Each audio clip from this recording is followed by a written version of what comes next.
What's going on, everybody? Welcome to another episode of the House of Nerds show.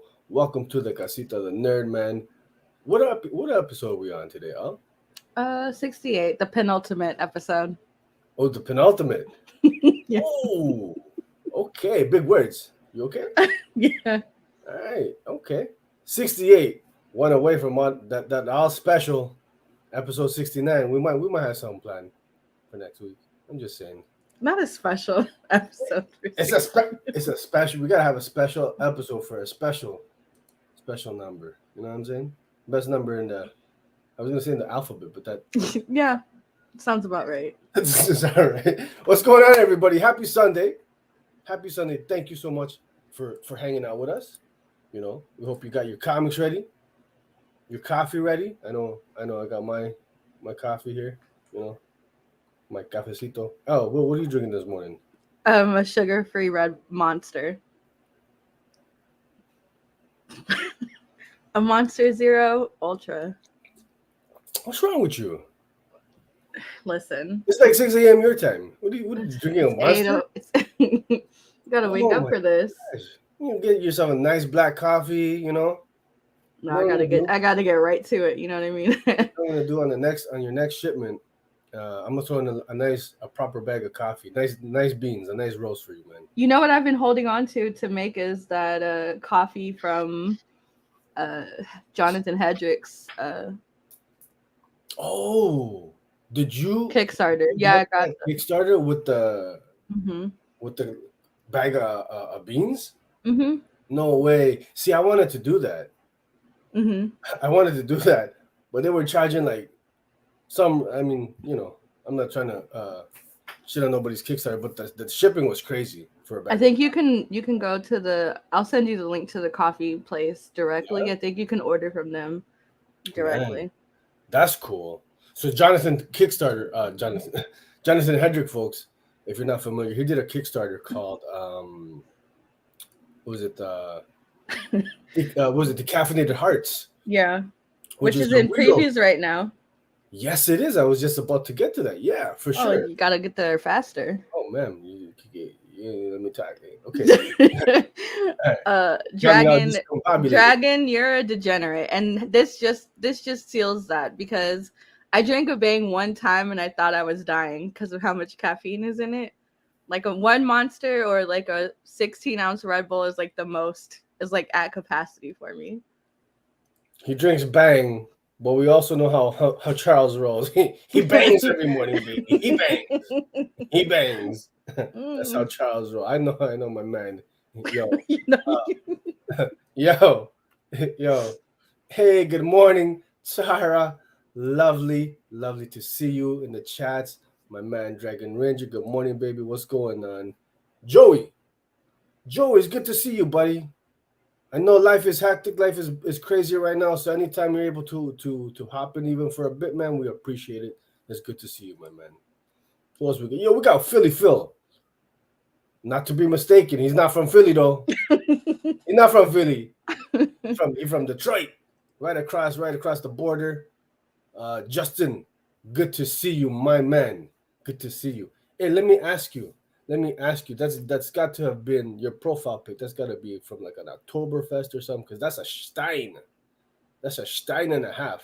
I like that. I have a Stein around here somewhere. Yeah, that's whenever you go off screen, you take a little sip. I do. And it's Cookie. Now, Cookie. We got attacked because you're encouraging Ms. Aldanya's shenanigans on the timeline.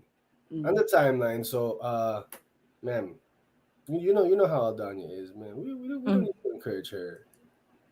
Not knowing how I am. Yo, we got Adam, baby. Yo, what's good, man? Yo, the live chats are popping.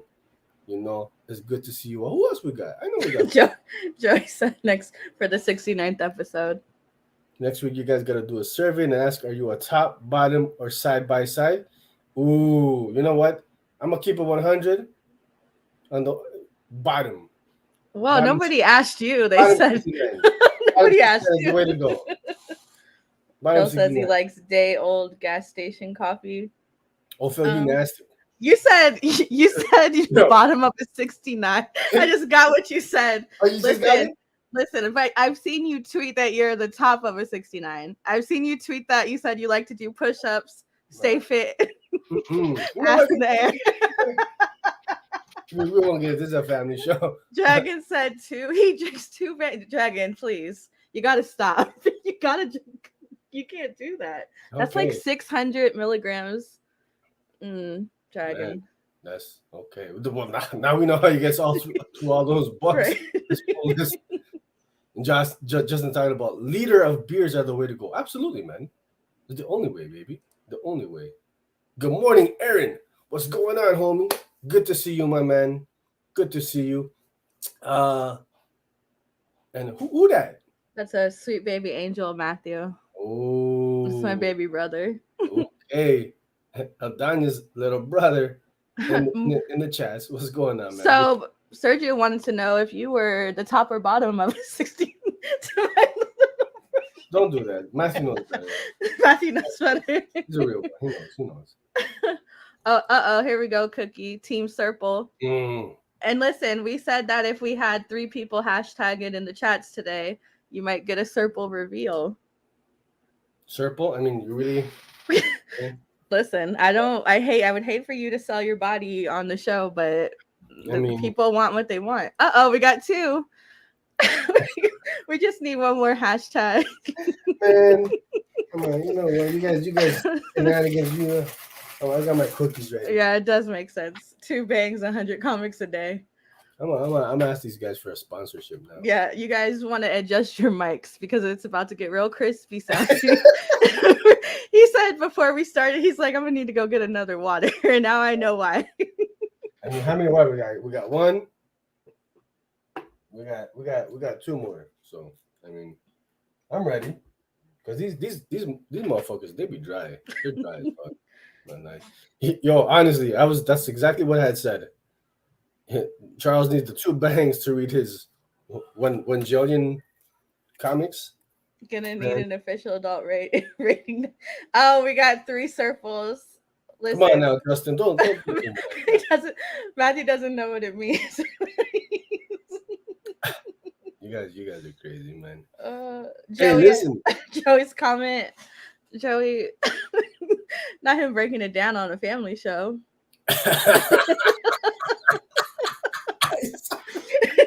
We can't throw that off, pal. We might have children watching on the replay or something. I don't know. Hey, but listen, thank you everybody for coming through, man. It's already a good time, baby. While you're here, we're gonna ask, obligatory, please, por favor, smash, gently tap that like button. However you want to do it. Just one time for the familia. Hit us with that thumbs up. Yeah. What did we got in store? What did we have for? Sorry, my bad. What did we have for what? What do we have in store for the show today? What's going on? You guys. I thought it was general information at this point. Would you call a nipple, Sergio, a serple or a nippio? That was the poll on Twitter over the weekend. And Cookie took it over the line, and so it's hashtag Serple. Y'all are weirdos. They really... Wait, hold on. Dragon. I drink 2 bangs because I'm up at 4, work 10 hours, and go to the gym, then come home. Oh, okay. Beast mode. Look at this guy. The Terminator. He's talking about I'm a machine. Sergio said he drinks two black coffees to eat more cookies.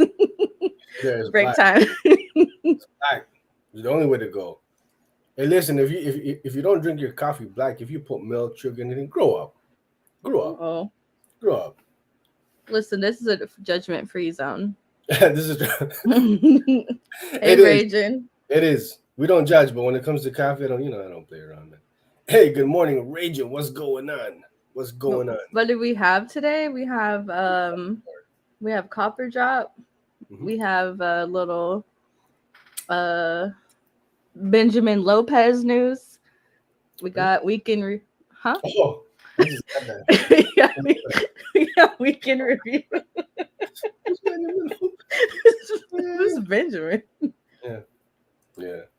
Batfleck. You talking about Batfleck. And Sergio read this week. I got to read, baby. I got to read. What are we kicking it off with, though? I feel like we talked about this, and now I can't remember. Yeah? Copper Drop?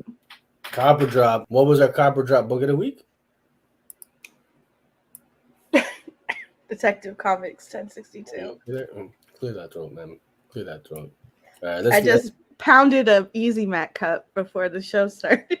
Oh, I know you pounded something back. Here we go, folks.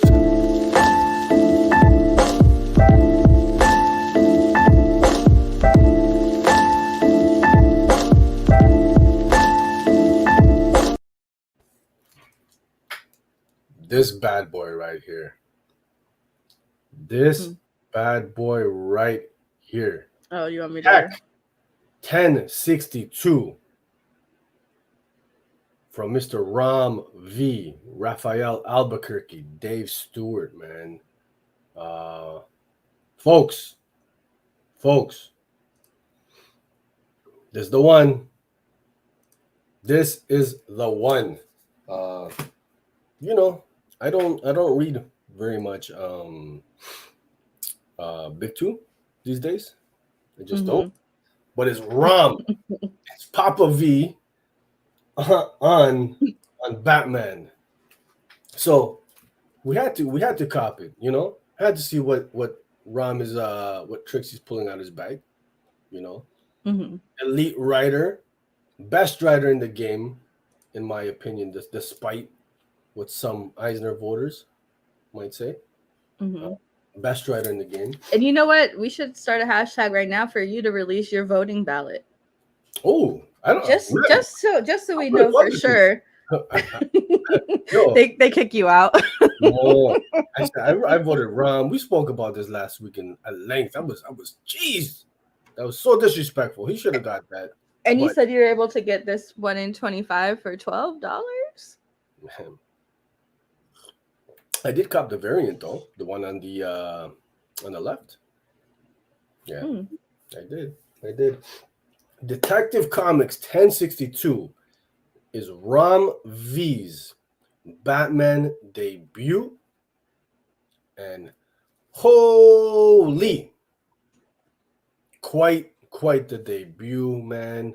What are we talking about here, Al? You are the you're the Batman aficionado on the show here. Why don't we start off with your thoughts? What are you thinking? How did I just feel like let's hear this. Let's hear the bullshit. No, it was good. Oh, it's going for like 50 right now on eBay. How much was it at your shop? Man, what are we talking about here? The cover on the right. The racial variant? Yeah. Yeah, I don't know, but we're talking about the book. Okay. Okay. I don't know how much the ratio is going for. I don't know. Yeah. You need to get on top of your game. Okay. Detective Comics 1062. We got Batman. We got Bruce Wayne. We got Opera. We got it was good. I liked it. It was, you know what though? And this is no slight to Rom or any of the teams or anything, but I feel like I remember like last year there was like a big like resurgence of the whole there's too many Bat titles out and all that, and I think I'm just at that point in the year where like I'm cool on Batman until like the fall. This feels like a fall book to me. It doesn't feel like a summer book, but I liked it. I'm into it. I just think they released it at a weird time. Okay. I mean, yeah, I can see what you're saying there.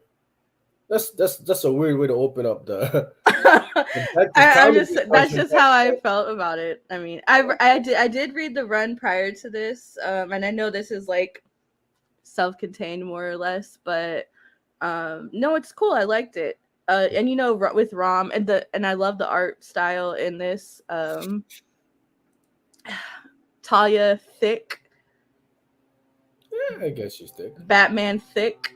So I Mm. mean, hold on, I have one more watch. There we go. It was good. I liked it. Yeah. Hmm. Okay. I'll keep reading it. It just feels like I don't know. I like associate some like books tonally with like seasons, and this just feels like a fall read, and it's way Hmm. too fucking hot right now. Uh, It's the weirdest review I've ever. I'm sorry. Go ahead. Let's start over. Go Man, give your review. you might need another monster drink or whatever it is that you say you drink. Man, listen. Detective Comics 1062. So Dragon is saying this issue is really good. First time I've pulled Detective Comics. Hey, really? That sounds like I don't know. That's kind of shocking considering all the books you've That doesn't surprise me because of how lengthy I buy the certain run is. comics for the art overriding for me always, but Rom V is the man. Rom V is the man. Okay, so listen, Detective Comics 1062 was pitched as something like a gothic opera. All right, uh, the style, Oh, I am. tonally, I loved it. 125. style, tonally. It feels very much like how it was pitched to us, described, right? Mm-hmm. Um, beautifully done, beautifully done. I can say before we get into, well, I guess you know what. First let's get into the kind of the plot stuff. So we find, I feel like this is like an older Batman, you know, a bit of a veteran, Oh, for sure. I think that's alluded to too in the dialogue. a bit of a veteran at this point. Uh, the book opens up. We find ourselves at a play of sorts. Like I don't know if it's a play, an opera, something like that. Um, and then switches scenes to Batman is staking out like what is like a burglary, a robbery. What would you call that? At the docks, man. Mm-hmm. And and Batman, we see he's something's off with him. He's kind of concerned, with like his reaction time, his speed time, all that stuff. He's checking his vitals. He thinks he might be. He's concerned he's a lot slower.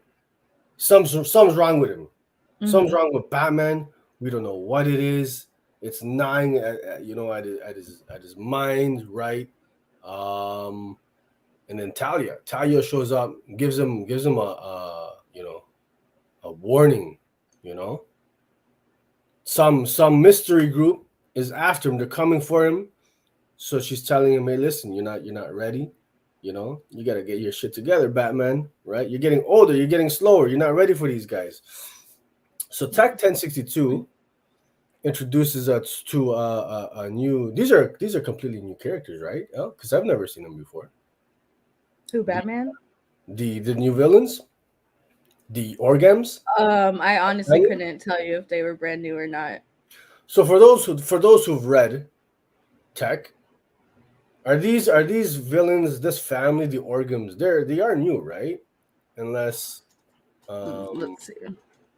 So yeah, so we're introduced to the orgams. They're like you know uh, an ancient family, or I should say, a family with early Yeah, ties. they're new villains. Okay, a family with early ties to Gotham, right? Ooh. Find them somewhere. They're coming back. They're coming back to Gotham to claim what's theirs. Um, so the really the premise of the book is something's wrong with Batman, or he suspects. There's some mystery there, and we've got this new family, these new villains. They're up to shenanigans in Gotham. But what is the weird part now? Like there's like Batman finds an artifact, right? Mm-hmm. And it has something to do with like music. Because if you noticed, in that opening sequence where he's fighting those goons at the docks, and one of Mm-hmm. the bronies, they're like mutated into some kind of a like a zombie monster thing. Mm-hmm. But it didn't happen until, I don't know if you caught it, because I only caught it in the second read. Oh, how many times did you read it? I read it twice. This shit was good. Mm-hmm. This shit was good. There was music playing on the speakers, Mm-hmm. right?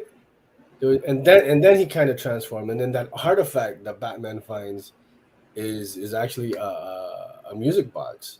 What do you call it? With the little, those old style. Is there a name for it? Of a music box? Yeah, the ones that kind of open and then they play the. Yeah, it's called a music box, Okay, isn't it? I thought it was Is that. it? Okay. There might be. Now that you say it, you made me Yeah, second guess myself. yeah. Um, Um, what's more of a cop, Batman 125 or Detective Cop? Sergio, you haven't read 125. I haven't read 125. I would say for the casual reader, 125 is probably more user friendly, I would say. Mm-hmm. This one I feel is a bit more niche because you have to be into that whole gothic Gotham vibe, Yeah. like that and because this story feels out of time. It feels like it could have been written in like the 90s, the 2000s, just based on like tone and stuff. But I did really enjoy it, but it does feel like it could have been written at any point. But Batman 125 very much feels like a new release. Okay. Okay. I haven't read 125, so I can't really. And I this can't is really from the backstory. Hold on, I'm not done with the Oh, main. I'm okay. not done. Well, Let's I not, was let's not just just jump the gun, man. okay. Let's just slow your roll, Okay, okay? I'm all the way slowed. Take it easy. Take it I'm easy. paused. Take it easy. Hey, did you catch the name of that play or the name of the theater in the opening? What's it called? It was called La Riga or something like that, Mm-hmm. right? So you know what or I should say Rum. He's always like kind of sneaking stuff in there. So I looked into what Auriga was. Mm-hmm. Auriga was a constellation, right? Mm-hmm. Constellation, but it also was a slave in ancient Roman times, but he had Mm-hmm. gladiator status. Okay, and his role was to drive a biga. It was those light vehicles, um, Mm-hmm. with being pulled by the two horses, Mm-hmm. transporting. He was a chauffeur almost, some like transporting important Roman figures.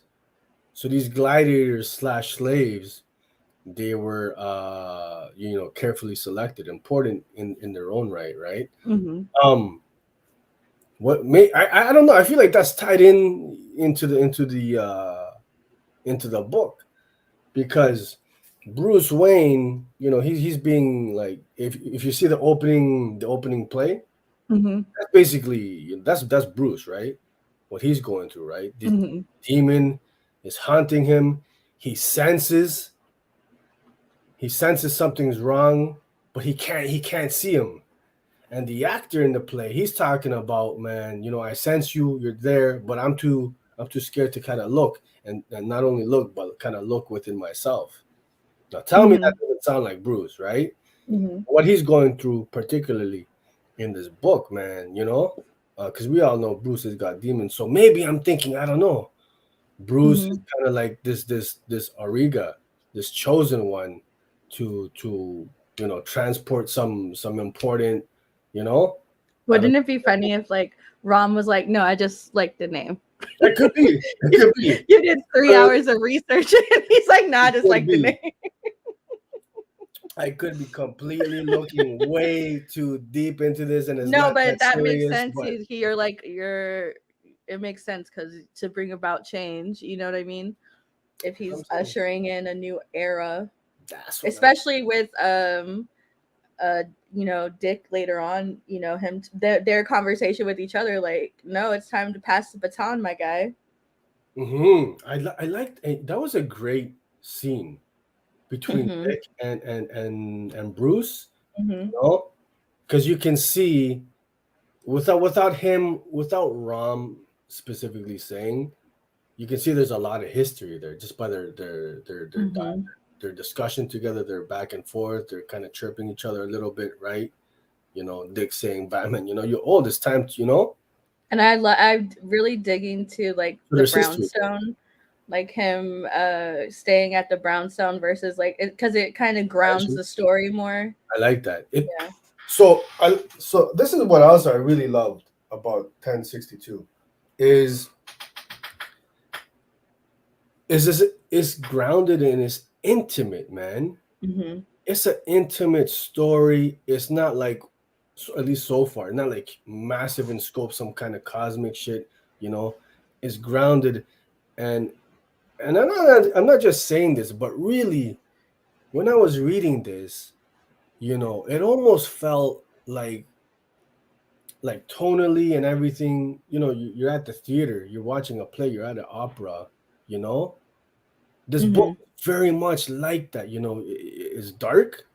You Mm-hmm. know, it's foreboding, but there's a romantic kind of style to Yeah. this. If Which that is makes yeah, sense. like that classic. Yeah, it's like real. It's classic. Yeah. There's a romanticism to this, and I'm just there, and I'm just like, I'm reading, and I swear to God, El, I had the thought, I'm like, yo, I feel like I'm in the middle of a play, you know. But that's what Rom Sure. does. He's very lyrical in the writing from Layla to um the one blue and green.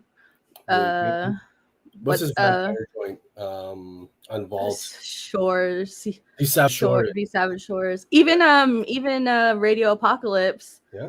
Hashtag where that at, but Mm. Where's it at? he has a he has a very lyrical way and a very like you can hear his books. And even for this one, he I like posted the link to the music to play for this. Oh, I didn't know that. I missed that. Yeah. I'm gonna look for that. You gotta send me that link because I'm curious to see what like music he's got playing in the background. But yeah, so this book, tonally everything, is dark, but it's intimate, but there's a romantic element to it. Very much felt like I was transported in a theater. This is it. It almost reads like something like a play, like an opera. And I guess that's what he's going for, right? The pitch was a gothic opera, right? Hmm. But I honestly, man, I really, really enjoyed this one, man. I didn't know what to expect. I knew it would be good because it's Rom, but this was excellent. This was top tier. I mean, this will be the first Batman title I pull. Basically, I want to say since And probably rebirth, I'm since the rebirth one. So Rebirth. it's been a minute, man. And I'm curious to see like how because how many issues is it? I think 4 or 5. I think this specific arc is a Hmm. 4-issue arc. Because usually operas are broken up into like 4 parts, and there's like a resetted like a recite portion, and then like an aria, which is like Mhm. a singing solo. Yep. And so I wonder if they're gonna do like one issue is like moving the story, and then the next issue is like from one perspective, which would be kind of cool if that's because John Wick is like written like operatic. Yeah. Yeah. I can see So that. Yeah. so Uh-huh. I'm curious to see how I'm sure he's incorporating it. I mean, I And guess even in here you have like the aria at the beginning where he's like, giving his spiel on the stage, and then it cuts mhm, to Bruce's perspective, and mhm, then mhm. It's just this was just a fantastic, fantastic debut issue for Rom, and it's an ongoing. yeah, it's as far as I know, he's ongoing on Detective Comics, but this specific story, I believe I read. I could be Mm. mistaken. It's 4-issue arc. But yeah, I mean, just listen, folks. If you haven't read it already, man, I don't know. This is just what else to say, but this is just it's amazing reading, man. You're gonna be like just fully sucked into the story. You know what? I read some reviews Mm-hmm. on this. Well, I read one, and it was not a good one. It was saying, what the reviewer was saying was it was like slow, not much was happening. I'm like, my guy, it's the opening act. It's Mm-hmm. the opening act. We're being giving information. Everything's being set up here. You know. Yeah. I mean, what do you want? You know, Mm-hmm. you want the climax, the big, Uh-huh. everything to. It's the opening issue, folks. Be patient. But this is easily for me a cop, and I can say with all sincerity, man, like one of my favorite issues um this year so far, man. It's great. And you know what? For me, it reads like I said, like a Elseworlds, like an older Batman comic. Because I think the Two Faces, like the Dr. Jekyll, Mr. Hyde from Hmm. like the '90s, is one of my favorites. But I know a lot of people don't like them because they're very like wordy. Hmm. But I feel like there's no lost dialogue in this book. No wasted No. dialogue. No, everything, well, and that's the beauty of Ram's writing. Everything is purposeful, right? Every word, there's something behind it. So Frank is Uh, saying I can see traditional Batman readers not digging Ram's Batman. I think I agree and disagree because I do feel like there's always been a run of Batman that has been more gothic, more what's the word? The language is more ornate than like the typical action Pow, packed stuff. bam, Yeah. boom. Yeah. Yeah. Hey, I feel like there's always been a run going on. It's just a matter of preference. And I've always enjoyed the darker Batman stories, so I'm into it. now I'm gonna ask you, Frank. Can you expand on this a little bit? What do you think? Well, first of all, what's a traditional Batman reader, right? And why would a traditional Batman reader not necessarily maybe dig this book from Ram? I'm curious, man. Uh, Sheena, Mel. Sheena, the lovely Sheena, folks. Hey, it's great to see you, Sheena. Mel brought two coffees, one for me and one for her. Okay. And Elwood's saying, I want my books to punch me in the face from the first page, first panel, man. Hey, I'm not mad at that. I get it. I get it. But give this one a chance, man. I like a slow burn, I so do. You know what, Al? yeah. Personally, I love my slow burns. I'm a sucker for a Hmm. slow burn. But this was great. Yeah. Well, where's my cafecito? What's She only going on? got two hands. You know what I'm saying? Come Mhm. on. Wow. Wow. Man, we're gonna have to talk, man. We're gonna have to Mhm. talk. My goodness, my goodness. So is would Any you other say thoughts on Ram's debut? Oh, uh I think we did you went want? through that. Yeah, we touched all the bases. Yeah. And I will say that I left the text in on this slide from Size backup story, the Coda Part 1, Yeah. because I'm upset. I love when they mix up like the paneling and with the lettering and stuff. And I love a courier font. I love a typewriter font. So Hmm. I left that middle text in to kind of show, because this whole white box is typed out, and then it's like notebook pages and then like what's happening, and then the art style too. Danny, chef's kiss. Excuse Love me. her work. Hmm. Yes. So, what are we talking about here? This is the backup story. Yes, the Coda Part 1 of Yes, 4. by That's why I think I assumed it was a 4-issue series, because the backup story is one of 4. I thought the backup was one of three actually. Am I mistaken? Probably not. Hmm. Okay. Yeah. Let's not mislead I our. thought it made in my head it was a one of 4, Okay. and my computer is too far away to check. Hmm. You're like, aren't you on the computer right now? Whatever, dude. Nobody asked. So the backup story, written by Simon Spurrier, art by Danny. So Uh-huh. this one is a straight up Yeah. noir tale. We got a something of like an exiled Jim Gordon. He's Mm-hmm. back in Gotham. He's no longer the chief of police, man, or commissioner. of the department, and he is accosted by something of a, not so much a damsel in distress, but a lady in distress. Uh, Oh. and he's basically he's on a missing persons case. He's looking for her missing kid. Hmm. He finds himself in the bowels of Arkham Asylum, man, and I'm sure shenanigans. Some's gonna happen. But it's a straight up in terms of like the art, the writing style is a straight up noir tale. And I gotta say, man, this is probably just as good as the main story, man. I really enjoyed this one. I really enjoyed it. What are your thoughts, Al?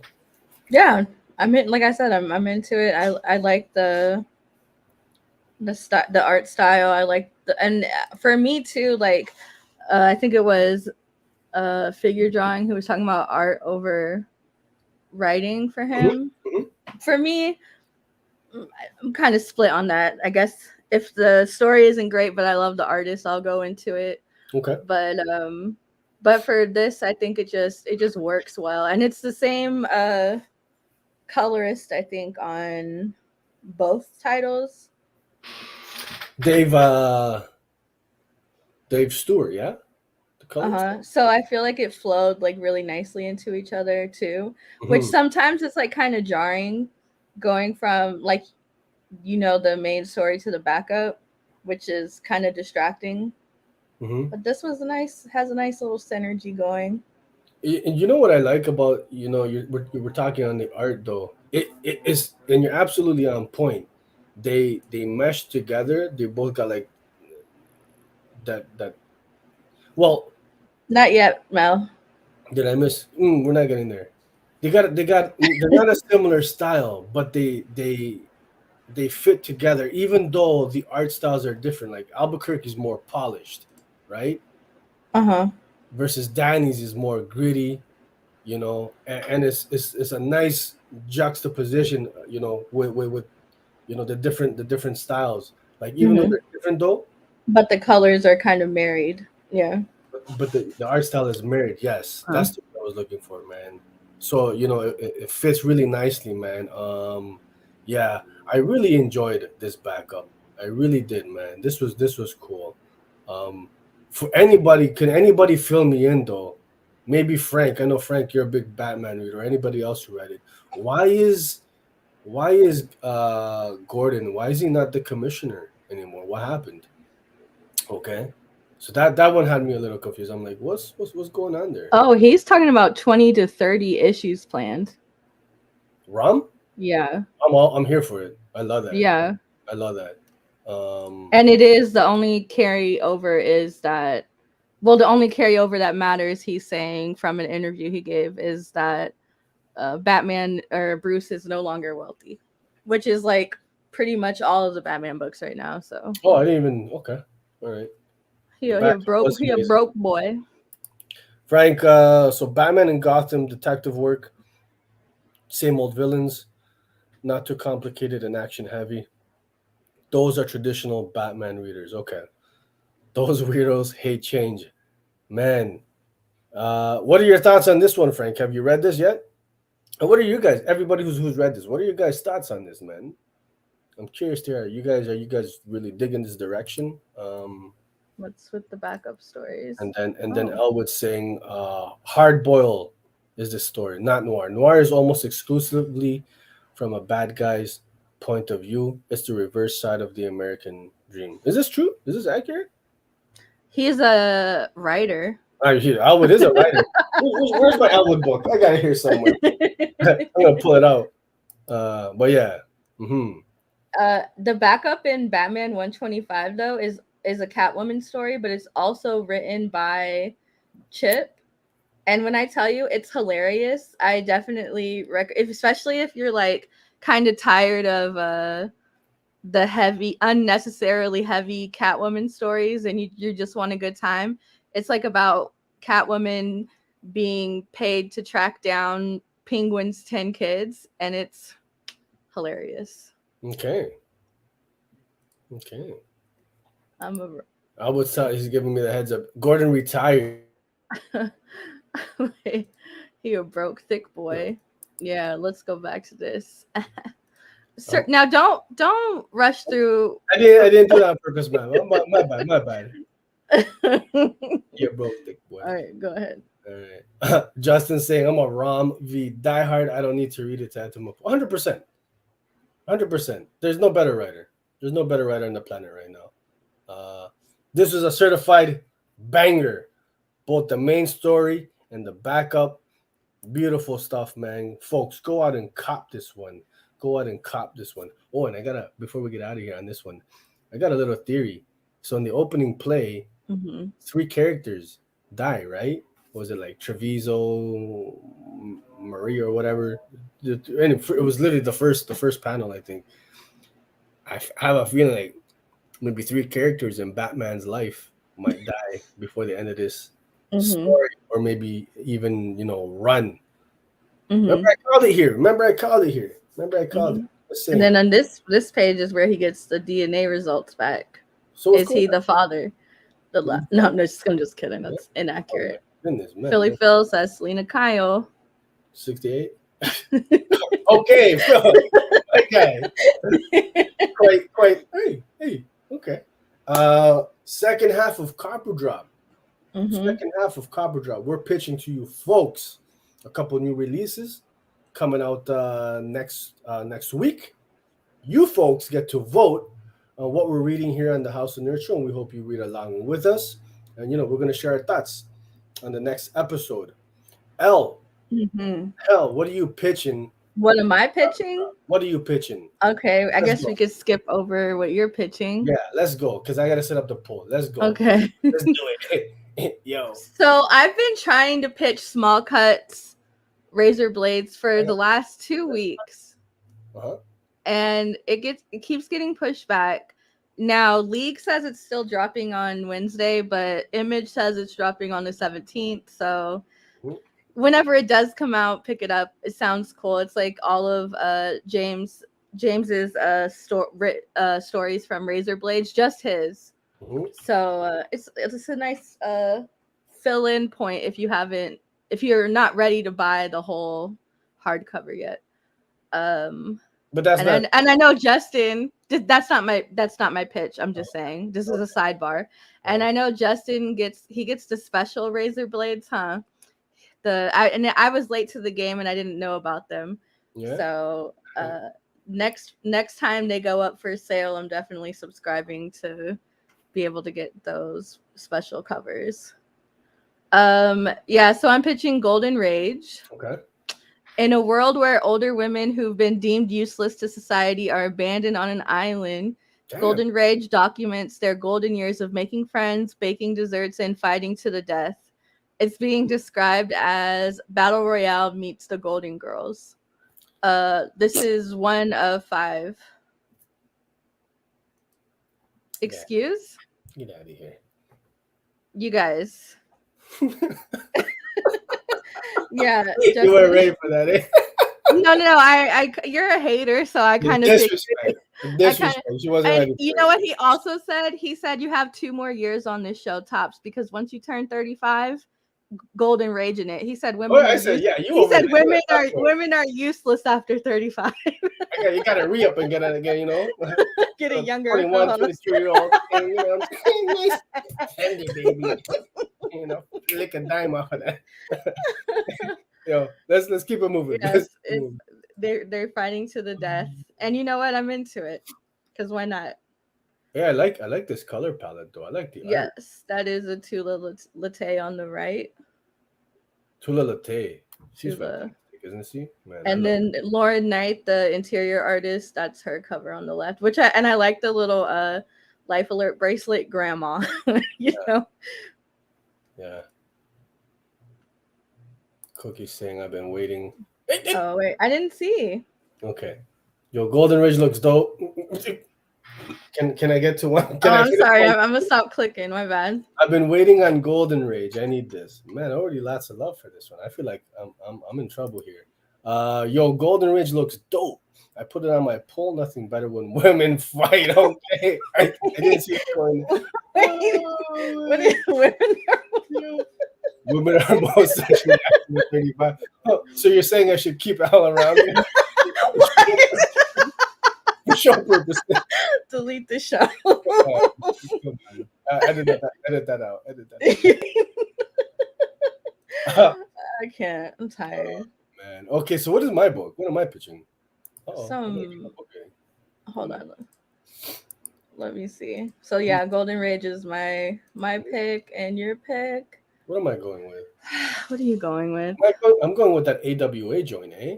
Yes. Ooh, you know I had to bring the heat, baby. You know I had to bring the Sacrament from AWA Upshot, man. Written by Peter Milligan. Mm-hmm. And he was on Human Remains, right? Yes. He's done a bunch of stuff for Aftershock too. He's all over the place, man. He's great. So it's pitched as The Exorcist meets Alien in the sci-fi horror story. You know, I'm a sucker for sci-fi horror. In the year 3000, mankind abandoned Earth and fled into outer space. Now, the disgraced priest called into action to perform an exorcism on a remote space colony is about to discover that no matter how far you run, you can't escape your demons, and the devil is in fact real. Scary. Looking forward to this one. AWA has been pumping out heaters, folks. Heaters. That's my pitch. It's pretty straightforward. A little sci-fi horror, you know, set in space, man. You know, on some kind of colony, or their new home is set in the year 2000. So I'm looking forward to this, and you know, Peter Milligan, he drops heat, man. Yeah. So that's it, folks. I got the poll is up. Copper Drop Golden Rage number 1, Sacrament number 1. Yeah. And just vote on which one you think is going to be the best fun time. Yeah. Fun. Yeah. We're talking fun time. Like, let's not get Dragon's a real one. He's now this up here. You're a real one, Dragon. Always, Mac. Always count on Dragon. He's saying I passed on Golden Rage. Hey, listen, folks. If the poll king is telling you, but he also isn't pulling Detective Comics, so if he gets, you can't have it both ways. You can't. Everything. And if he's saying, "Yo, that's a pass, that's a flop," then folks, you know, it's good advice. I'm saying, Sacrament, I think is the way to go on this one. I mean, do we really, you know, Golden Girls battle royale? I don't know. Absolutely. You know, there's a couple old women I'm not really fond of that I wouldn't mind seeing fight to the death myself. So Frank is saying I didn't know this AWA books was coming. Yeah, man. I think it was supposed to come out like this month. Mm-hmm. Yeah, but looking forward to it. So the poll is up. At the end of this show, we'll announce the results and figure out what we're reading for next week. Mm-hmm. And Dragon is correct. AWA never disappoints, man. They've been putting a lot of great stuff lately, eh? Man, you know, they came out like from the jump, man. You know, they debuted around the time just before. Joey, get out of here. Bye. Before the first. That's a first.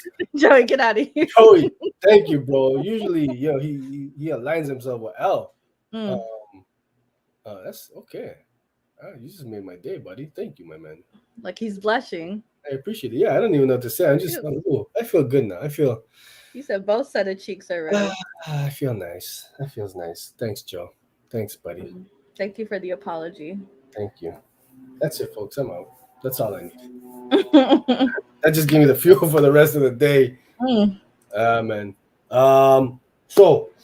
But also remember, guys, when you vote, we can see who votes for what. So we will know who to unfriend.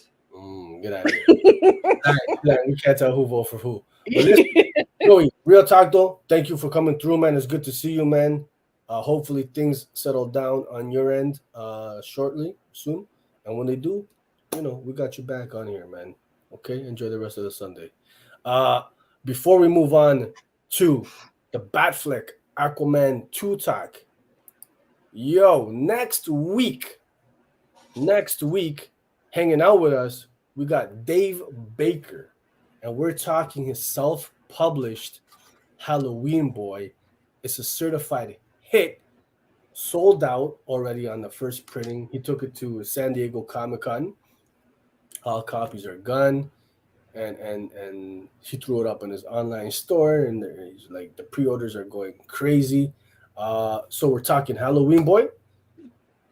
Dave Baker next week. Come hang out with us, man. It's gonna be a good time. You know, he's written super dope stuff like Night Hunters, the Eisner nominated. Everyone is Tulip. Thank you, Raging Baby. You are a real one.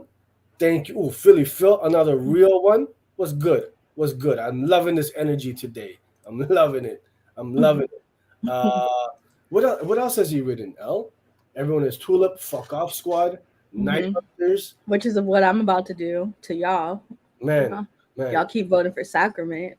Fuck off. You guys are familiar with Dave Baker. His range as a writer, like Night Hunters is like a futuristic cyberpunk story tale, right? You know, Fuck Off Squad is like more like a leans towards YA, you know, and so just a wide range, super dope writer, one of our favorites here, man. We're excited. He's gonna be hanging out with us for a little bit. Episode 69 next week. Come hang out. And he says he'll be on time. Yeah. Last time we brought him and Alexis Zarit. Man, if you guys didn't see that episode, go back and watch the Sheena, thank you for standing up to these guys. Sheena, raging. Philly, Ruben, the CEO of Bang Bros. And if you didn't, if you missed this announcement, yo, we got the Kirby's comic art team. You know, we had them on. We had a whole squad of them on a couple months back. We had that special, the Kirby's showcase here in the House of Nerd. They're going to be coming to Fan Expo Canada in Toronto, baby. Ingrid Gala, David Mack, Zoo, best cover artist in the game, in my opinion. Casey Parsons, the big homie. Kent Williams, some amazing artists, man. Yes, they're coming to Fan Expo. I'm going to be checking them out at Fan Expo.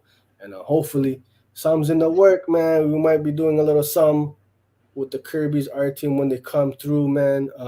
Fingers crossed that works out. Yeah, man, check those guys out. Kirby's fantastic slate of artists, man. So that's that. Hell, what are we doing now? What's going on? I know this you were waiting for this segment. Batfleck returns. Right? Let me hit that intro. Here we go, folks. House of Nerd News Network.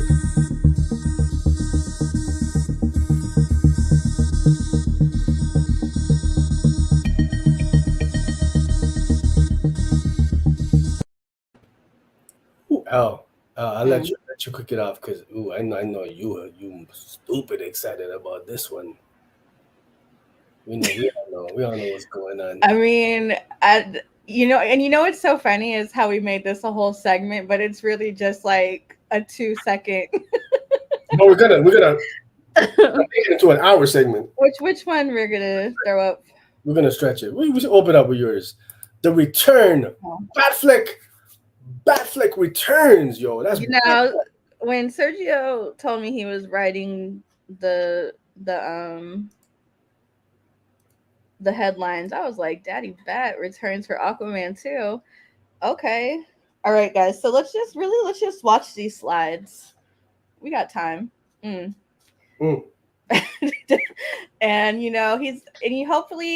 hopefully like I imagine the scene is like Bruce is like swimming because he's working out and in some dirty water, and then he's like maybe his foot gets trapped on some coral or something. And then we have a fish daddy comes and saves them. He's also not in costume. And so that's just how I imagine that's how I hope it's going down, They don't have to ever get in costume. This is how you open up the Batfleck talk Oh with the wait, Jason extreme Momoa horniness. also in Aquaman too. Oh my god. Sheena said, "Take your time. Listen, and that's what we have is all the time." That's And it. Oh my. huh? What'd you say? Go ahead. Go ahead. Oh, Your thing. oh, see, here he's getting into a costume, right? He's about to jump in that water, and Al, who put? I mean, I think it's clear to see who put together I these just slides. it was That is pre, definitely it was there's a pre, theme. it There's a was theme going on pre-made. here. It was pre-made. Jeez, ma'am, Yeah. I don't understand. Oh man, You listen. know, what's crazy about this? I've never seen his Daredevil movie, but I had the soundtrack when I was a kid, and I know every single song on there. Like, wait, Elle sound. No, I'm found. I Raging. know exactly where I'm at. This And you is know an what, heavy. Cookie? It's I do it for you guys. I do. Wait, hold on. Let's go ahead and I do it for y'all. You didn't have to restart it. Oh, I didn't. I just didn't wasn't sure if Oh my goodness. yeah, it's about and the customer's always right. Oh man. This, So so after that scene, that lady smelled out, then she got break. All right, listen. You listen. she So said let me. Okay. Oh, oh, right on time. here's my set of slides, folks. Okay, Oh, let's try this. Yo, sorry guys. I Batfleck tried. returns in Aquaman 2. Jason Momoa straight up came out and teased and just straight up said it the other day on his IG, on his Instagram. Bruce Wayne is back. We got a photo of Ben Affleck in his with his Bruce Wayne on, suited up. Uh, she's like, I don't see the titties, the man titties, man. Uh, Hey, hey, we trying to I'm see his super hyped. circles. I'm super hyped. You guys know how I feel about Batfleck. To me, there's no better Batman, and it's not even close. You got Batfleck, and then you got um Keaton 89, Stop it. Keaton Stop 89, it. and then all the way Slander. down. Then you got Bale and the rest of those. You know what? I don't even like. It's not that I don't think he's the best Batman. I think he's the best Bruce Wayne. Oh, for sure. I mean, he But was made to play. as far as Batman goes, I feel like you could put him all into you could put all of them in whatever. I don't really care. But like, let's just. These are not the slides we talked about. Hey, these are the slides I put together. They're not as horny as your slides, but You listen. did forget one. Hold on, I can pull it up real fast. What are you pulling up? Get out of here. Hmm? Yo. We got Markelin saying Ben Affleck is by far the most physical Batman. Hey, Yeah, he's that physical. warehouse scene is Yeah. the best Batman action sequence we've ever gotten. I don't care. It beats anything that from the Nolan films, anything else that came before that. Man, I'm excited on so many levels just because it's keeping that that DC universe going. I don't want to say his name. Well, I'll say Zack Snyder's. These are his guys, man. But besides that, honestly, he killed the Batman.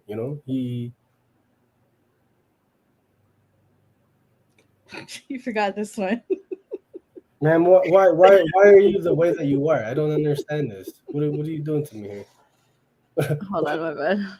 Yeah, yeah. Oh my. Are you okay? You know what? I'm not going to. Can I tell you the truth? I've never seen the first Aquaman movie either. Oh my gosh, yo! Listen, hey, listen. Figure drawing. What is going on here, bro? Affleck is the most annoying Batman. Big dude though, like 6'4". How's he the Yeah. most annoying I Batman, love bro? He's the a G. physicality of Batman. Oh, and then That's Mm. how Batman should be. Like, yo, we got emo fucking Pattinson in the Batman, which was first of all, which is a mid movie. Like, yo, this You're not gonna let him talk right now because that was rude. That was incredibly rude. We don't talk about Pattinson. no, Fantastic, fantastic movie. You guys are no. The Batman is a mid movie. Let's keep it 100 here. We're not. Stop lying. Stop lying. Uh, yeah. there's a preview of Well, episode 16. preview of episode. Pretty much, yo. Jeez, man. Yeah. Uh, His voice, I don't know. I've always been a big Ben Affleck fan. Like when I was in high school, I had like his Hollywoodland posters up and stuff. And like, do you know another actor who's played Batman and Superman? No, because Ben oh, Affleck is that dude. hey, hey. Oh, what Okay. happened to my? Oh, you Yeah, yeah, I accidentally got you. paused I it. got you. Thank I you. got you. I got you. We got Philly Phil saying Pattinson will keep the ball rolling over the next two films. Affleck is I no. Affleck is the G, bro. Keaton is the OG, in my opinion. Hey, listen, I grew up on '89. I love Keaton, like straight up. I love Keaton's. Like I said, he's there's Affleck, and then there's Keaton is right there. But yeah, Frank is calling me out. The Batman is a great movie. You on drugs? Listen, folks. Can we? I mean, we might have to have a little bit of a discord here, man. The Batman. Thank you, Marklin. My man Marklin saying I think the Batman is okay.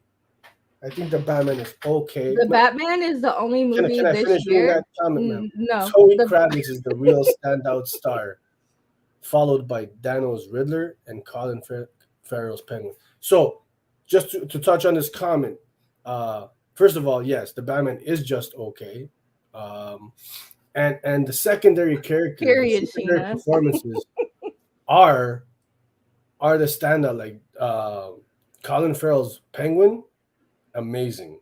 I What a enjoyed performance! I enjoyed Robert Pattinson as Bruce and No, as Batman. no, I no, think for your but this is the thing with Batman. no. There's a Batman for everybody. If this wasn't There your is, Batman, then yeah. it wasn't. But it was a good movie. And it's the only movie this year that I've watched more than once. And I've seen it like 3 times now. Mm-hmm. And I've enjoyed it all 3 times. Yeah.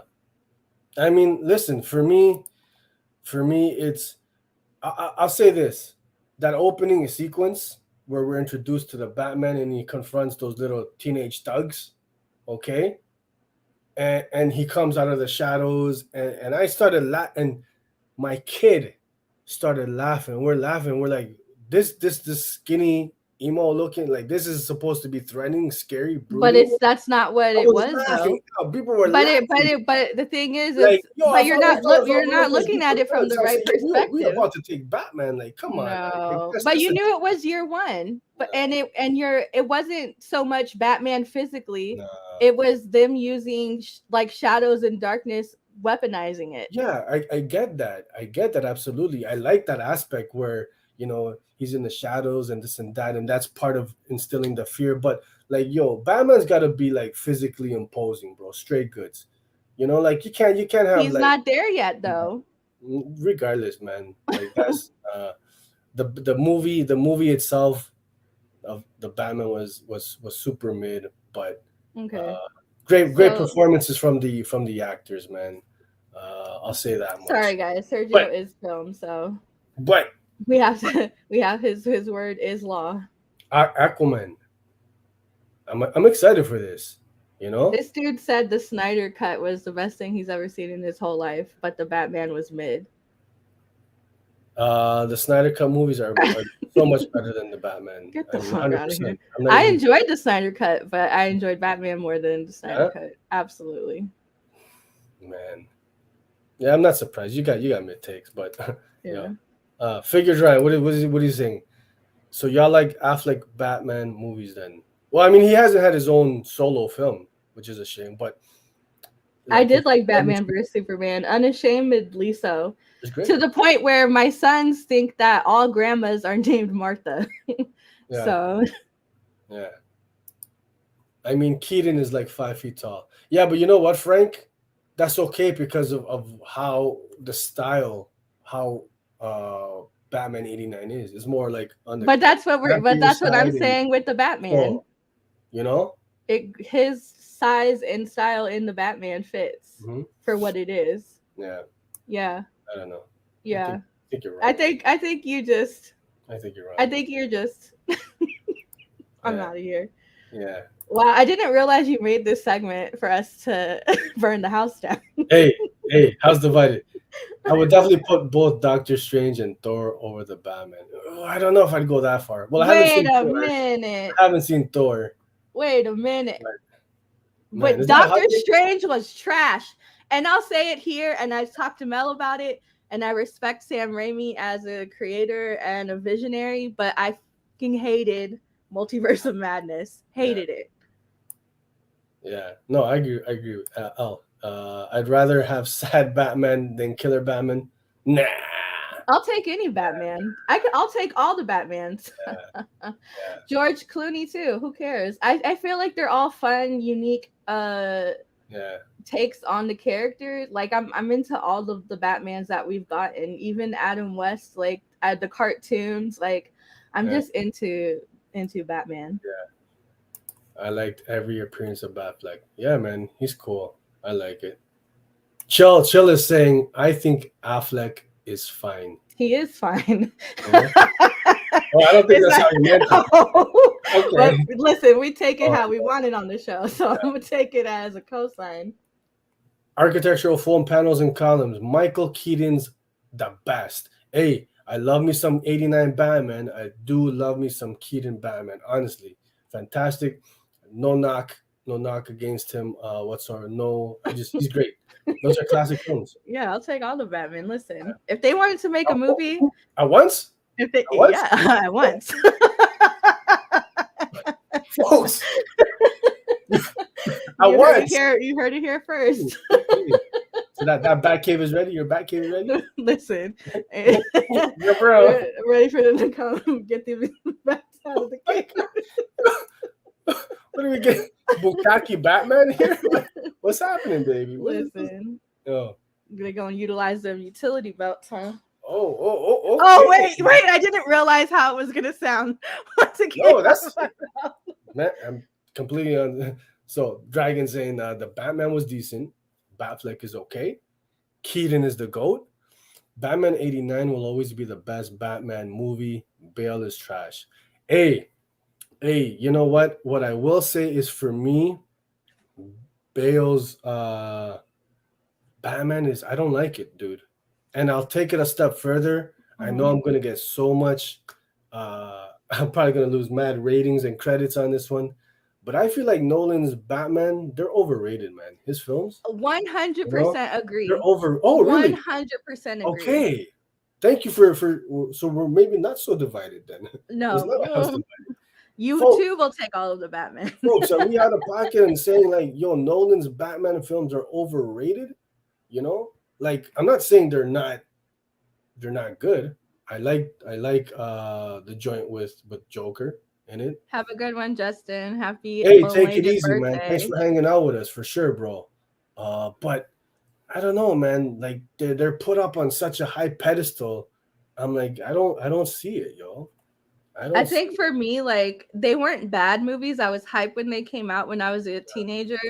Mm-hmm. Well, I think the first one came out when I was a teenager. Mm-hmm. Mm-hmm.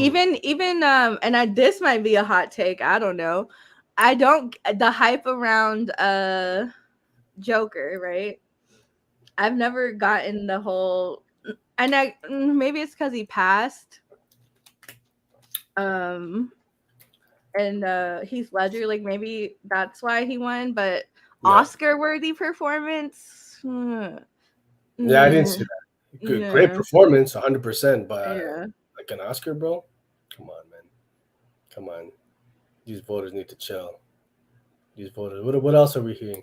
Filipino Batman is the best Batman. No contest. I don't think I've seen this, yo. You gotta send us the link. Who else is familiar with Filipino Batman? Yeah. What else do we got here? Markland didn't like this. He said, hold on now. Nolan's Batman films are masterpieces. And this is what I'm saying. They're put up on such a high pedestal, and they're good movies, but to me, they're not yeah, Batman movies. They're good movies, but you could literally take him out and it yeah, could be just generic superhero yeah. or generic crime fighter. There's nothing to me that was like unique about them. And how about the most vanilla, bland Selena Kyle? I will take Holly Berry's Catwoman over Anne Hathaway, and I love Anne Hathaway, but no, she's not my Catwoman. Dragon agreeing was highly overrated. Figure drawing saying Nolan Batman is not bad. It didn't feel like a Batman movie. You know what I mean?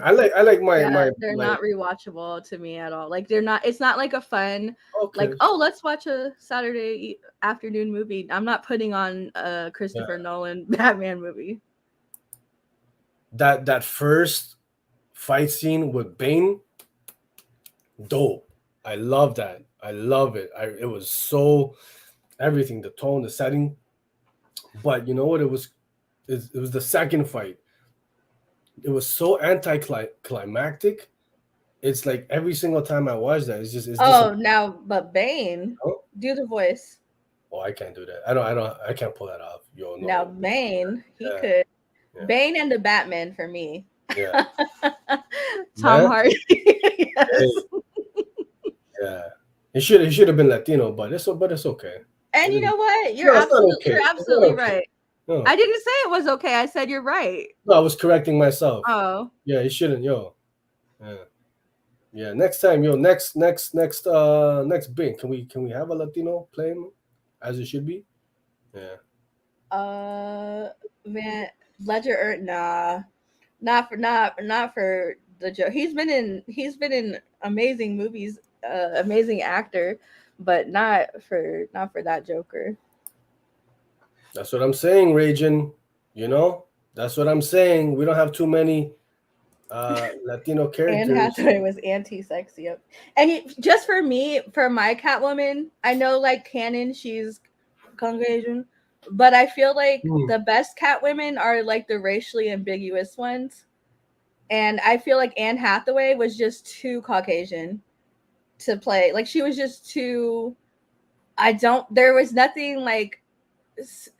Selena Kyle to me is supposed to unintentionally ooze like sexuality and womanness and she Anne Hathaway. But I did love those stilettos though. That poster with the stiletto on the Batarang, I do have that poster because sickening. But her, yeah. So I mean, you know, we're hyped. And now Namer is Latino. She is balanced. Hey. Yeah, I mean, listen. I don't know. No, I don't have a mute. Bane on loud. I'm trying to breathe heavy. Yeah. Bane on mute. Yeah. So y'all watch Harley Quinn. I've watched the first season. I haven't checked out any of the seasons after that one. No, I can't say I've watched any of that stuff. Another hot take. Harley Quinn doesn't really appeal to me. But I did like the Birds of Prey movie. That was fun. Ruben. Why am I not surprised? Oh, this I'm not surprised at all. Yeah. And then Archie saying Batman's best as high camp. Oh yeah, the campy stuff is great. You know, like Adam West, and to an extent, 89 is campy as well. You know, that's great. Yes. I loved it, man. Yeah, Batman 89 got so much shit when it was releasing monthly, and now I feel like I've seen so many people like reading it recently and they're like buzzing about it, and I'm just like, but where was that when everybody was like, I'm not picking that up. I'm not reading that. I remember when I first pitched it here, I got a lot of hate on it, and I said, no, man, you just gotta enjoy it for what it is. 89 was a fantastic. It was fun. Yeah, for sure. Yeah. She said, I don't need that Monopoly Man voice right here. Monopoly Man. Oh man, how would you rank the Batman films then, Elle? The Batman movies. Yeah. Nolan's would probably be on the bottom, to be honest. And right above that, I would put Clooney's. because they were fun to me. I thought they were really, and as a kid watching them, it was just always fun. Like I've seen them plenty of times. Okay. And then I would put what is it? There's the Nolan. Yeah. Clooney, Val Kilmer, right? Val Kilmer. Well, you know, I would probably put Val Kilmer under Clooney just because I just out of nostalgia. And then Keaton, and then Affleck, and then Pattinson. Just to fuck with you. You know what? You're gross. Get out of here. I can't respect that on the show, folks. There's no more. No host at all. What are you man? Hey, okay, listen. Everybody's entitled to. I just binge paper. No, I do like I personally enjoyed the Batman movie as a whole because it is all Batman. If they gave Batman Batfleck his own movie or something, I feel like it could be something special. Yeah. But like as far as like content wise goes, but no, I guess with Snyder Cut, yeah, I would. They're about even for me. I enjoy both of them. I'm gonna get into Paper Girls. I haven't started watching it yet. I'm gonna start watching it with my kid. Super fun. Looking forward to that. Yeah. I've been watching it with my daughter. She really enjoys it too. Okay. And you know what? I'm like, what's the word? To be honest, I'm critical of comic book TV shows. There's very few that I like, you know. But I'm, you know, I'm looking forward to checking it out. I hope it's good. It seems to be getting a lot of love. So, yeah. He hit me up and he said, "Is this appropriate for my kid?" And I'm like, wrong person to ask because my kids are degenerates who watch whatever. And then Archie's saying Paper Girls is excellent. Unionize Amazon though. I'm with you on that. I'm with you on that. Yeah, so I'm looking forward. It seems to be getting a lot of love. Deviant bought the Paper Girl comics. Now, is that in response to because you watched the show already and you're digging it and now you want to read the comics, bud? So for me, I read the first couple volumes, but my daughter, because of the show, she wants to get I think there's a compendium. And so that's going to be her birthday gift in September. Okay. Lonely City has been fun, and I think Phil mentioned it earlier too. I love old Catwoman, and I think it's mostly because like I can relate. You know, my back be hurting too. I'm not trying to do all these flips and tricks anymore. Oh my god. How old are you? 33. Oh man, you're falling apart, man. You got miles on you, eh? Listen, I've been alive a long time. Holy. Yeah, okay. Brian came on into it. Okay. And it's just a fun sci-fi. I've heard a lot of people describe it as like a female Stranger Things, but really it's like really? You don't I don't feel like just because there's like an ensemble cast and it's sci-fi doesn't like I feel like it stands on its own. Hey, Archie's got your back. Yeah. Listen, they do be popping when you know what, and you know I know I'm old too because a couple years ago I was just getting out of bed and I happened to fall asleep with socks on, and when I stood up I slipped and broke my ankle, and ever since then the weather I'm like, oh, it's gonna be a cold one because when I wake up and my ankle's stiff. Yeah, I'm old. Yeah. With this we know. Archie, you just sold me. You just sold me. Honestly, straight up. It's more. He's saying Paper Girls is more of a female monster squad. Sold, good sir. I'm gonna be checking it out. Yo, I love Monster Squad. Is just a good old fun, you know, 80s like female Monster Squad. I'm with it. Yeah, it's fun. And then with the time, with the I love sci-fi about time. Okay. And you know, being out of time and stuff like that. So I'm gonna check it out today. I'm gonna get started on that. We gotta keep it moving though, folks. So what do we have next? Oh, I believe we can review.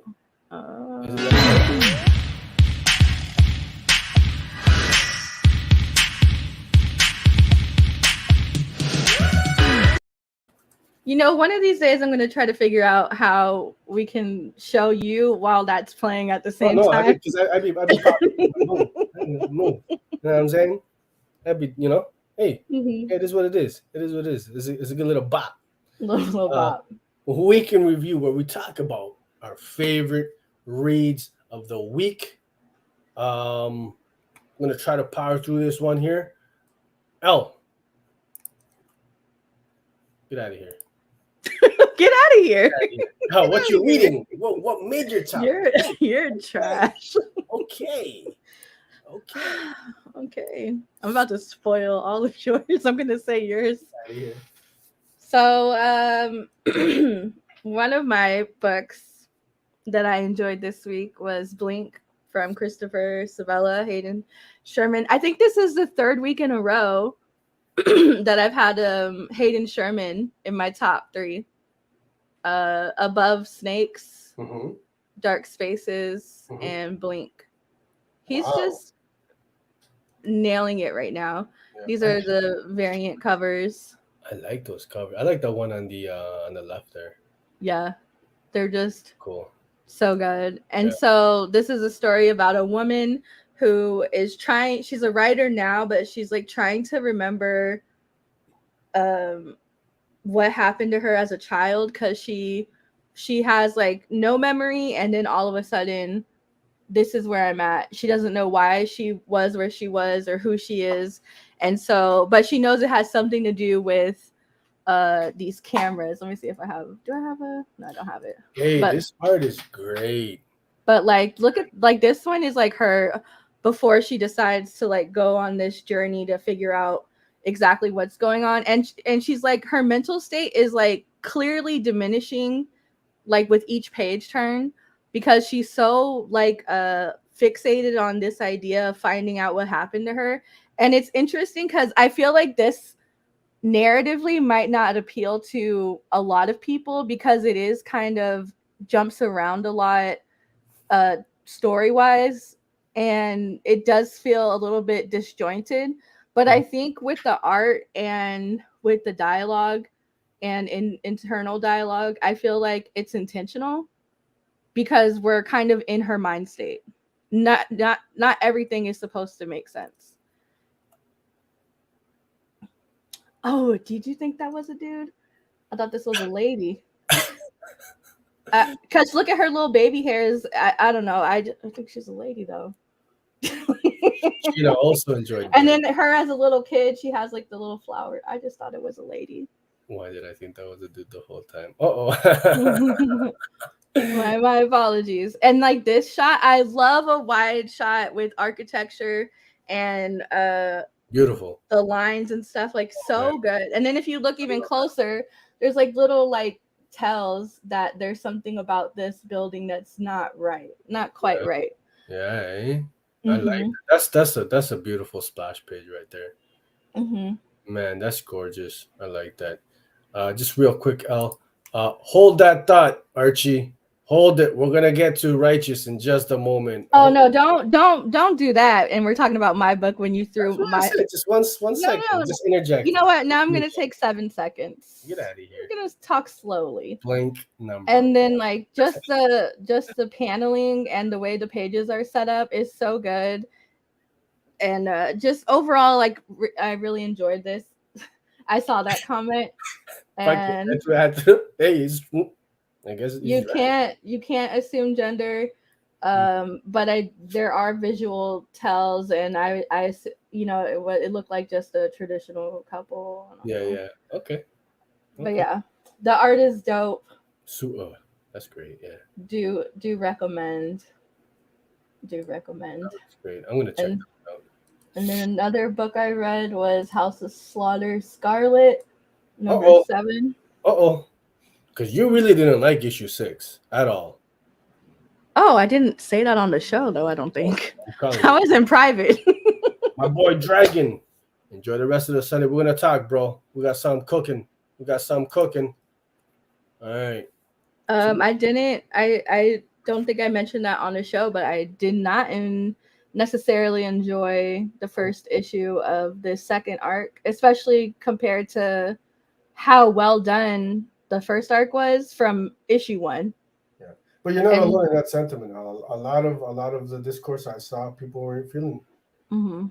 the beginning of the new arc. This is the Werther cover and the Francovia. And Yeah. then the 𝐂𝐤𝐸, which I have to get off eBay because I forgot to tell you to copy it for me. Oh, that's cool. And I think I have all of 𝐂𝐤𝐸's American covers. Yeah. And he's so funny because he's Japanese and he's not a native English speaker. So sometimes when he posts comic covers, he'll just post another American comic cover, not sure what book. I've seen that. Yeah. Yeah, he'll be like another American cover. I dropped this. I dropped House of Slaughter issue 4. Just doesn't seem like a story that really needs to be told. Agree to disagree with that one because House of Slaughter, the first arc for me was solid. Yeah, I'm right there with you, Al. I thought the first volume, the first arc was really well done. I enjoyed it a lot. Here's my my thing with House of Slaughter. This second arc is it's Sam Johns and James Tynion. So Sam Johns is James's partner in real life, romantic partner. And they also wrote on Batman together and I think something else. This is the thing. It very much feels like it's two people's ideas. Somebody said the House of No Bother. That's funny. It very much, it doesn't feel like one voice. It very much feels like two ideas being merged together, and it's just a lot of words. It's a lot of words. But in this particular issue, there's a story inside of the story that the main character is telling his paintbrush, which is his familiar. He's telling Hermes, that's his paintbrush's name, and he's telling him the paintbrush, or Hermes asks him to tell him the saddest story he could tell him about drowning, very specifically drowning. And so he tells the saddest story. And I was just like, wow, you guys. And it's about this woman and her 7 kids. And she's waiting for her husband. Nobody's going to read this. I'm just going to tell you the story in the story. Because it doesn't spoil the main story, right? Because it's a story in a story.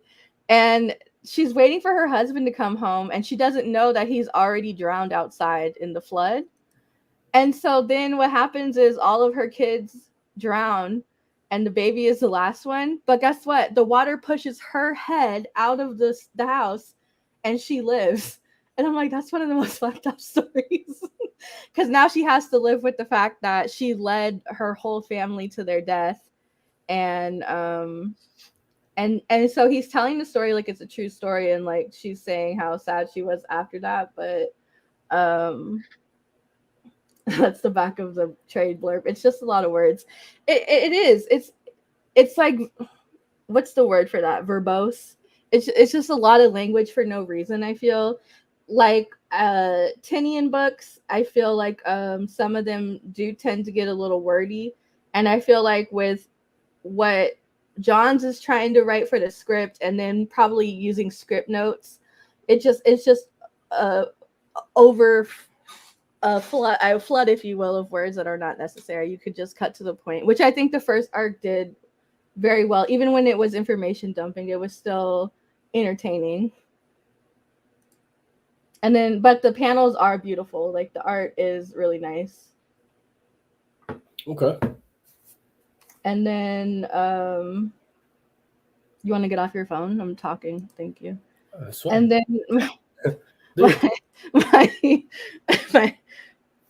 my last pick for the week is Hit Me number 5, which is the final issue of the series.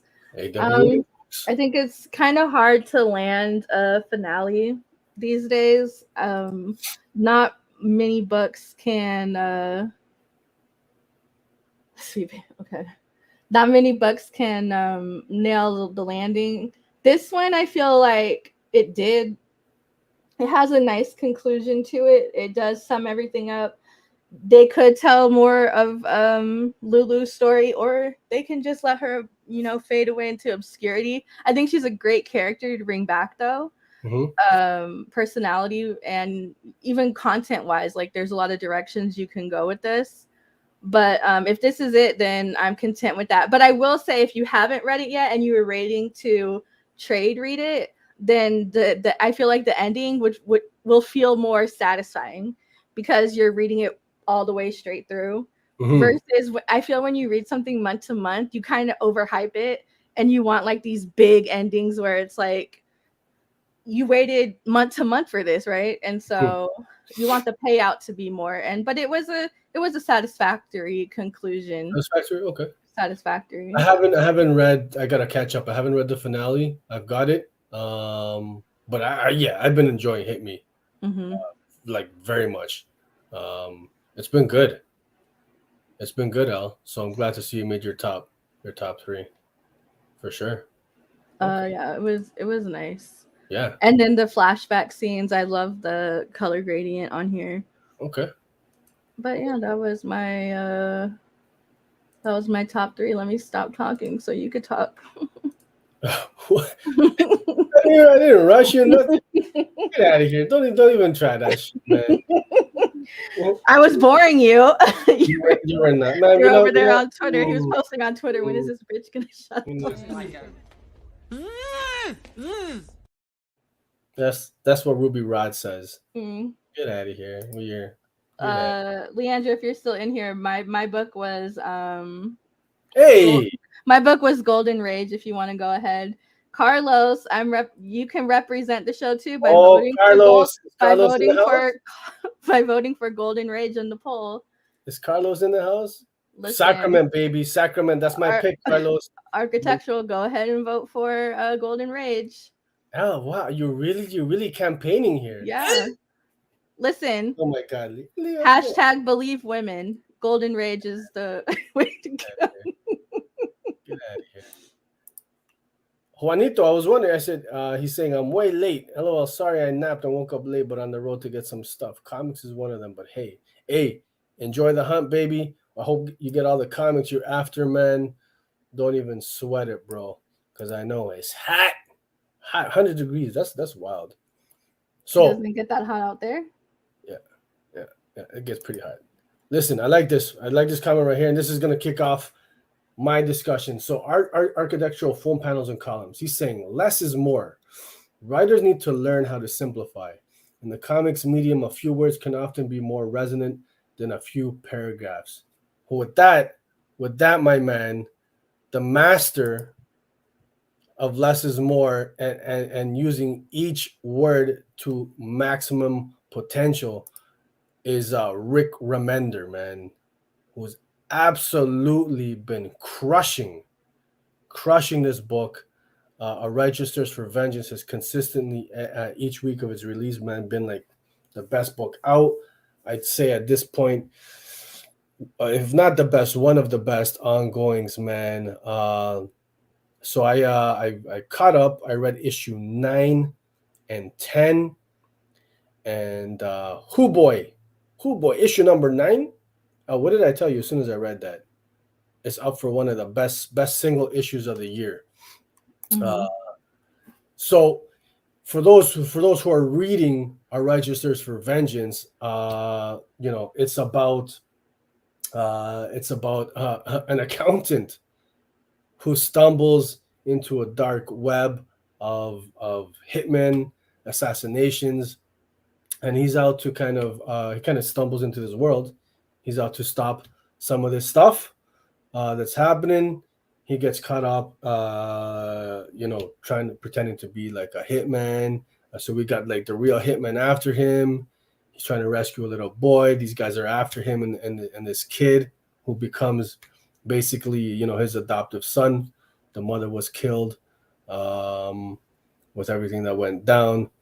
So in the issue 8, which is completely like action packed, he rescues the kid. Boom, boom, boom. There's a crazy fight scene with one of the assassins. This issue number 9, is a complete 180 from the previous issue. Slows things down, and we find there's a bit of a time jump.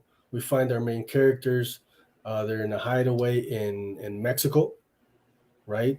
They're just Mm-hmm. living life, trying to get by.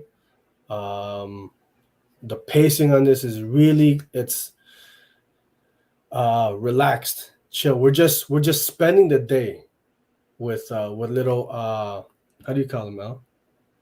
Xavier, but you say it's Mm, Javier. little Javier, little Javier, and our boy Sonny. I love Sonny, man. I love Javier. These two characters, gotta say, It says penultimate. penultimate. One more issue, One more. Marklin. One more issue of Righteous. So for me, I really, really enjoyed issue number 9. One of my, like I said, man, one of my favorite single issues of the year. We find our characters in Mexico.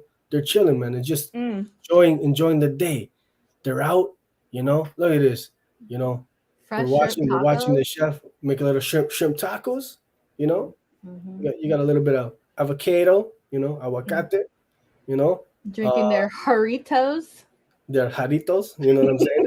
How did you say that? No, Dorito with the Dorito. Doritos. Their Doritos. And, but we're just experiencing this day, these emotions with Mm-hmm. these man. Howson, get out of here. We're just experiencing these days, these emotions with these characters, and then Al, Mm-hmm. I promise you, Mm-hmm. promise you. Like look at the face. Look at the face on the top left there. The look of wonder on Javier, I right? tell you, after reading this issue, I made tacos that same night. I was Yeah. hungry. You enjoying with the kiddies? Got to spend that quality. Oh no, my kids are my oldest son, he just lost both of his front teeth. Hmm. And but he loves tacos. And so when he got it, he said, "How do I eat it?" And I said, "Use your back teeth, boy." Oh man, you had to make the tacos afterwards. But I mean, like, look, they're just having fun. And the biggest compliment that I can give to the creators, Remender Mhm, and Arujo, is like, yo, my happy place mhm, now. Like these guys are happy. Javier, Sonny, they're happy, and I'm like, yo, I'm happy. I'm in a good place too, because these guys they've been through a whole lot in the series. They've been on the run, and then finally, just you know what? They take a step back because well, actually, there's a revelation at the beginning of issue number 9. Sonny's not doing too good, eh? You saw him mhm. Which coughing has blood, kind of been so maybe like a cancer or something. So he knows his time is up, anyways, right? So he's like, let me take this moment to kind of appreciate things, and Remender and Arujo, they take us on this ride. We're taking this moment with the characters too, right? Um, and there's there they go swimming. I love these guys, man. And there's a great right before this page here. There's a great scene with Javier and Sonny, and I don't know if you remember this. Sonny's basically he's telling the story of how he's got like stupid crazy anxiety when he was little, mhm, and his mom is kind of telling him, uh, uh, what does it say here? But what's wrong right now, basically, right? mhm, You're listing off all these things that can happen, that may happen, but what's wrong right now? Just kind of enjoy this moment. Is mhm, basically the message. And as a reader, and how great is this as a reader? This whole time mhm, I'm reading, even though I'm enjoying this, I'm there with them. I'm waiting for the hammer to drop. You mhm. know, my anxiety. I swear to God, it was there. I was like, oh shit, when is something something bad is gonna happen, But you know what? right? And also to antithesis, that's the word, right? That is, as somebody who has crippling anxiety. Mm-hmm. When I read that, I see what they're doing in like literal terms, like stuff like that. But for me, I'm like, what do you mean? What's wrong right now? Well, I'm coughing up blood. Like, let me list the things that are fucking wrong right now. But Yeah. also, like, I think it's a testament to the nature of his mom, where he's obviously been the caregiver up until this point, Mm-hmm. and so it's almost also a little dismissive, like, but what's wrong right now? You know what I mean? Mm-hmm. And so I think it also kind of shows what kind of relationship they've had. Mm-hmm. Oh, for sure. So it's interesting. It Oh could yeah, that it's like, double edged. we get to see that dynamic, right? Hmm. Right. So yeah, so I thought this was a great way to end the issue, and it kind of like, yeah, you know what, just kind of soak it in. Huh. But then Spoilers in case you guys spoilers. So at this the end of guy issue 9, Sergio is spoiler Sergio. Sonny's mom, who's supposed to be back home, she's got like Alzheimer's. She Hmm. shows up at their hideaway, right? So so good at skill. Oh, we're talking about Arujo. Oh my god. So Hmm. before I move on to issue 10, yes, I saw those comments, Archie. Uh Arujo makes that book though the real reason. Hey, listen, absolutely loving Andre's art in this. As you know, you guys saw those panels that we threw up there, man. It's just like, I don't know, man. It's just gorgeous stuff, like his cityscapes, whether they're in Mexico or they were on the streets of Vancouver where the series started off, or they're in the what was it? Was it that camp they were at, Al? Hmm. The survivalist camp. Hmm. All these settings, man, it's just fantastic, right? So kind of really transport you there as the reader. But I mean, I don't know. Would you say it's fair to say, Al, that Arujo carries this book? Right? I think it takes obviously it's a team effort, right? Mm-hmm. And as much as his art is driving the story, I think as a writer, the restraint to use less words to convey it too is just as powerful. Absolutely. And but I get what you're saying. I get what architectural is saying about Mhm. like the content matter itself is not new or innovative or anything like that by any means. But I do feel for this particular story, the stoicness of not using that many words but still conveying everything that it is it takes both. Even And the coloring with Chris, I feel like what a perfect person to get on this. honestly, and that's the beautiful thing. One of the beautiful things about this book is the synergy with all the creators on this. You know, Hmm. Remender knows when to pull back, and let Arujo carry the storytelling, and he does it often in this Yeah. book. Arujo's art carries the story, to move the story forward just through the art, not a single word. So I would be curious to see like a script book or something to see how much um how much direction is, Rick giving him Yeah. in terms of cuz the writer has to describe the scene that needs to be Mhm. portrayed, but also are they working so closely together that it's like no, like you get the but I feel like there has to be direction for this particular story because the art is moving the story forward so much. Absolutely. And So, in such a, I mean, wonderful way. And then, you know, silence is golden. and I tell There's you that all the time, but you still got your mouth You're open. still running your mouth, Al. You're still running your mouth. And there's a lot of moments of silence where we're just kind of absorbing the emotions, right? Hmm. And Andre's art, how these characters, Yeah. they express, their Even face. this cover It's right just, here. oh man, I feel like this cover is like so spoilery. Like, how do you not know something bad is gonna happen to one of the characters? And then with the blood splatter on top of it, I'm like, come on now, you guys could have been a little bit more subtle. oh man. Uh Oh, look at this. So just when I'm saying I love his character expressions, Archie's saying, to be fair, Richard's character expressions are a little sus, but everything else is just incredible. Oh, I I'm gonna love have the to respectfully expression. disagree with you on Yeah. this one. I think his character expressions are amazing. They convey so much emotion. It's telling you so much.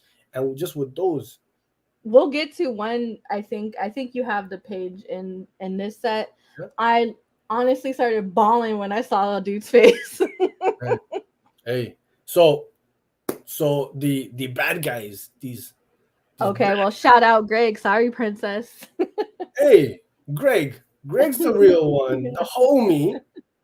Now, Princess, why does Greg gotta remind you? You know this, baby. Every Sunday morning, 11 a.m. Eastern, 8 a.m. Pacific, no matter where you're at in the globe. Come on now. Come on now. That kind of hurts. You know? My fellow Mhm. Torontonian, what's going on? What's going on? So Sunny and Javier, you know, and then you can see in the bottom panel there with the Mama Dukes shows up, right? But they're found by these assassins, and this issue 9, slow pace, we're just soaking Mhm. up the moments. This one, right back into the action, boom, boom, boom, boom. uh these guys are after Sonny and little homie, and you know what, another great issue. What's crazy is our boy Sonny Mhm. went John Wick on these guys. And I'm gonna be honest with you, for a little bit, it took me out of the story. Okay, I'll tell you why. Really? I'll tell you why. I'm like, how did this accountant, Sonny, he became like a dead eye, dead shot, like like he's just taking these guys out como nada, like nothing. And and so it was kind of bugging me for a bit, but then I remembered, I think it was in issue 6 when they Mhm. got to the settlement, to the Mhm. survivors list camp. Yeah. They say there's a scene where he's training with the like shooting practice, Mhm. and they express it. They said, he's been training for 6 months, and the guy who's been training him says, "Damn, bro, you're like a marksman now, right?" Mhm. And they even have the little, like, the, what do you call that thing with the bullseye, but it's the person, you know. I don't know what those are called because I don't believe in He's got like all the headshots guns. and everything. So, anyways, there's a reason that he's John Wicking the hell out of these guys. He's trained, right, for like a minute. Mhm. But yeah, it was great. It was a great issue. They catch up to him, but he's trying to, he's doing his thing, you know. And Mhm. another of Arujo's strengths is, look at his action sequences, right? Mhm. So smooth. Um, and just what would you call those lines in the background, like action lines? I would call But those. I know there's a specific term. It's not action, Yeah. but but anyways, I absolutely love it. Righteous Thirst for me has been one of the best series easily. Look, Speed Lines, thank you. That's the one. My man Archie, he knows his stuff, man. Speed Lines, yeah. Speed Lines, to show that, the movement, and the action, moving the action forward. But uh one more issue, Al. I don't know, man. Mhm. I don't know how they're gonna wrap everything up. You know? Oh, they put you in here? That's me. Yeah, Me. Look at that's that. Big, you. big pimpin'. He Yeah. got them hoes. He got them. Big pimpin', small. Hey, what? It's like that? Don't. And I say that. Try not to say it. There's actually unreleased cut of this. Mm, Let us know in Discord if you guys want to see the raw, unfiltered, unedited version of this panel. yeah. I don't know. Oops. Oops. Oops. Uh. So I'm guessing you're talking about Andre Lima. He's a Tomo fan. But yeah. Man, folks. Honestly, man. I don't know. Like, what else can we say? Top tier. You could tell that he's definitely inspired by that art style too. He Like the did a manga. yeah. Yeah. Yeah. Um Manga. you could tell. Well, funny you should say that, but apparently it's a manga. Wyatt put us onto that. It is manga. Yeah. But I prefer manga. But Mm. it was so funny. He told a story where he said like one of his friends like to fuck with people calls anime. I'll get out of here. And I've been calling it that ever since. And nobody in my house likes me Hey, now. you got to So be cultured. It's anime. anime. Yeah. Uh, and then my other favorite read, folks, Newburn number 8. I won't stay too long on this one. I got it here somewhere. Where's it at? Boom. This has been great. Did you want me It's the to? finale to volume number 1. Chip Zdarsky. Hold on, we're trying to look in the reflection of the cover to see what's going on in your background. Get out of here. Get out of here. Hey, you like my background though? Hey, look at that. No, I was talking about the reflection in the Oh, you thing. know what you Yeah, know. to see what the tabs are talking about. Jacob Phillips on art, man. And this is like one of those books. And I say it every time they drop an issue. But would you agree with me? Legit gets better as it goes along. Not many books are able to do that. Yeah, Newburn takes things. And I'm and I'm okay. Arkelin, yes. Newburn has been. I feel like, am I the only one who feels like it's not talked about enough, like as one of the better ongoings right now, man? So I think you know what it is. I think Chip and Jacob are like relatively young, and I feel like maybe it's not being marketed to the audience that it could hit that appreciates these kind of stories, because I feel like a lot of older readers, especially men, just based on demographics and stuff like that, I feel like this would like hit like with that age group and demographic, but I don't see it marketed that way. Like I don't, and I get it, you want fresh new eyes, new audience and stuff, but for what it is, like I think an older audience would eat this shit up. Absolutely. Yeah, I mean, I think if you're a fan of like any of the Brubaker stuff, right? Any good crime, Chris Condon stuff, you're gonna dig this. So Margolin saying, I went into Newburn with little to no expectations and walk away thoroughly impressed. Hey, my dude, this is one of those books. Wait, he said relatively young Chips. No, but you know what I'm saying, like personality wise, Chip is kind of goofy. Doesn't really necessarily. Kid is the best way to put it, I think. Huh? He comes out like a big kid. Yeah, and so I feel like the way the book has, even in the back of the book when they have like their writer picture and artist picture, it's kind of goofy. It's kind of silly, and I haven't seen this book marketed as like episodic or serial, crime drama, like just straight up. So yeah, just for those, Newburn is a former cop. He works for the mob, for the underworld in New York City. He's kind of like a private eye / almost. He takes care. He cleans things up for them, and he's brought on a new right hand man or right hand woman, Emily, who you see there on the right, and he kind of brings her on to have her keep him in check. Because Newburn, he's kind of like, he's living on that edge, right? He doesn't want to take things too far. That's kind of like my role on the show. All right.